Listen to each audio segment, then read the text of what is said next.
அனைவருக்கும் என் முதற்கண் வணக்கம். நான் யாரை பற்றி பேச வந்துள்ளேன் தெரியுமா?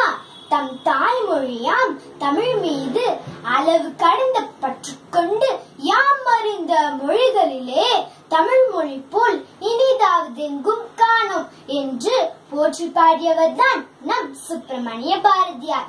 இவரை பற்றி சிலவற்றை தமிழ் மொழியில் கூறுவதில் நானும் பெருமிதம் கொள்கிறேன்.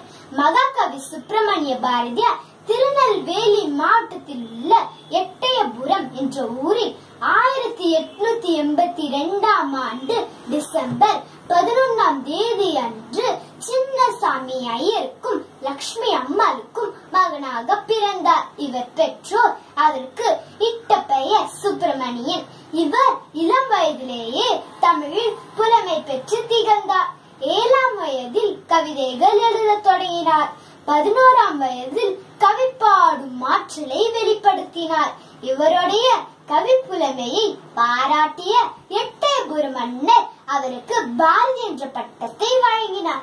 அன்று முதல் சுப்பிரமணிய பாரதியார் என்று அழைக்க பெற்றார்.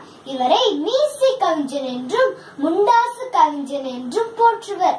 இவர் சமஸ்கிருதம், வங்காளம், இந்தி, ஆங்கிலம் போன்ற பிற மொழிகளிலும் தனிப்புலமை பெற்று விளங்கினார். 1912ஆம் ஆண்டு கீதையை தமிழில் மொழிபெயர்த்தார். கண்ணன் பாட்டு, குயில் பாட்டு, பாஞ்சாலி சபதம், புதிய ஆத்திச்சூடி போன்ற புகழ்பெற்ற காவியங்கள் இவரால் எழுதப்பட்டவை. இவை மாத்திரமா? சுதந்திர போரில் பாரதியின் பாடல்கள் உணர்ச்சி வெள்ளமாய், காட்டின் தீயாய், சுதந்திர கனலாய் தமிழ்நாட்டை வீறு கொள்ள செய்தது. ஆடுவோமே பள்ளி பாடுவோமே, ஆனந்த சுதந்திரம் அடைந்து விட்டோமே என்று சுதந்திரம் அடைவதற்கு முன்பே தன்னுடைய சுதந்திர தாகத்தை தன் பாட்டின் மூலம் வெளிப்படுத்தியவர் தான் நம் சுப்பிரமணிய பாரதியார். இத்தனை புகழையும் புலமையும் இளம் வயதிலே பெற்ற சுப்பிரமணிய பாரதியார் 1921ஆம் ஆண்டு செப்டம்பர் 11ஆம் தேதி அன்று இவ்வுலகை விட்டு விடுதலை பெற்றார்.